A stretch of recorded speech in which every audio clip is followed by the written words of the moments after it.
বিসমিল্লাহ। যাতে না খাই এই জন্য পলিথিন পলিথিন যখন বাতাসে নড়বে তখন পাখি ভয় ভয়ে বসবে না। আল্লাহ আল্লাহ আল্লাহ আল্লাহ।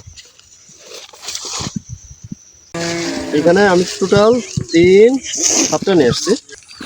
একটা বাচ্চা একটা বাচ্চা একটা।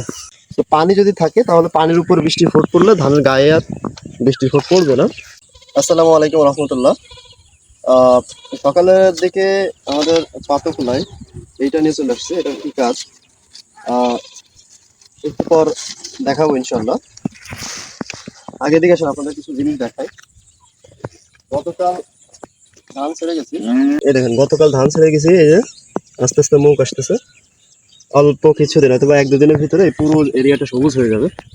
এখানে যে ধান ছাড়া হয়েছে কালকে, এখানে যে তেমন ভালো দেখা যাচ্ছে না। এইখানে এই যে পানি দেখতে পাচ্ছেন, এই পানি যদি এইভাবে থাকে তাহলে এই ধান নষ্ট হয়ে যাবে সব। তো পানি সাইডে দেবো আস্তে করে। এই দেখেন ধান উঠে চলে আসছে আস্তে আস্তে আস্তে আস্তে। হ্যাঁ, এই পানি এখন সব নেমে যাবে। এবং আজকে দিনের ভিতরে ধান ছাড়া থেকে বিকেলে এই পানি বাঁধা রাখছিলাম ইচ্ছাকৃত হবে। এর কারণ হলো এই পানি বাঁধা থাকলে বৃষ্টি হলে বৃষ্টির ফোঁটে ফোঁটে ধান সব দলা হয়ে যায়। তো পানি যদি থাকে তাহলে পানির উপর বৃষ্টির ফোঁট পড়লে ধানের গায়ে আর বৃষ্টির ফোঁট পড়বে না। এটা কেন নিয়ে আসছি একটু দেখা। এখানে আমি টোটাল 3-7টা নিয়ে আসছি। এইটা আমি এখানে পুঁতে দিলাম। এইখানে একটা, এইখানে এইখানে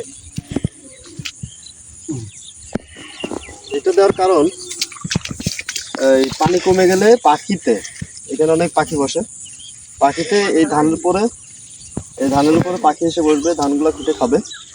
যাতে না খাই এই জন্য পলিথিন যখন বাতাসে নড়বে তখন পাখি ভয় ভয়ে বসবে না। শুধুমাত্র আমরা না, এখানে ওই একটা দিতে, ওইখানে দিতে, ওই সব জায়গায় এটা দেয়। আমরা এতক্ষণ মাঠে ছিলাম। মাঠে ওই যে আমাদের বীজতলায় কাজ চলতেছিল, পাতা দিলাম। পাতা দিয়ে এসে মনে করলাম যে আমাদের এই যে পুকুরটা দেখা যাচ্ছে, এই পুকুরে বেশ কিছুদিন আগে আমরা কিছু মাছ ছাড়ছিলাম। মাছ ছাড়ার পরে এখনো পর্যন্ত আসলে আমরা মেরে দেখিনি যে মাছগুলো কেমন হয়েছে। দূরে বসে গোসল টোসল করে পরবর্তীতে বৃষ্টির পরে আমাদের এই ভুঁইতে মাছ বৃষ্টির কারণে সব উঠে গেছে। কিছু কিছু মাছ এই পুকুরে আছে। এখন প্রথম জাল খ্যাপ দিচ্ছি, দেখি কিছু পাওয়া যায় কিনা। এই পুকুরে মূলত দেশি মাছ আছে। দেশি মাছের পাশাপাশি সেই যে বিল দেখা যায়, এই বিল থেকে মাছ আমাদের এই পুকুরে চলে আসে। ওই কিছু মাছ আছে, কিছু মাছ ছাড়ছিলাম।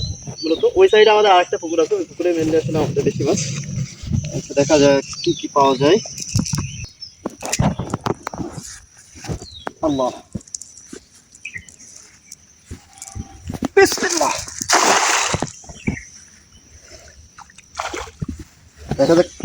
দেখা যাক কি বাঁধে।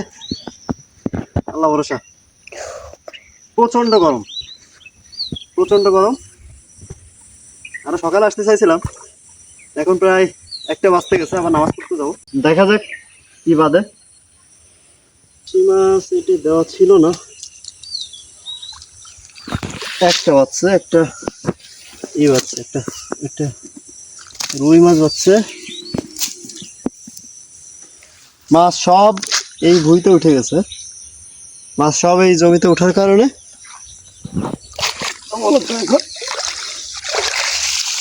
দেখি আর 2টা ক্যাপ দিই। ওহো, আল্লাহ আল্লাহ আল্লাহ আল্লাহ।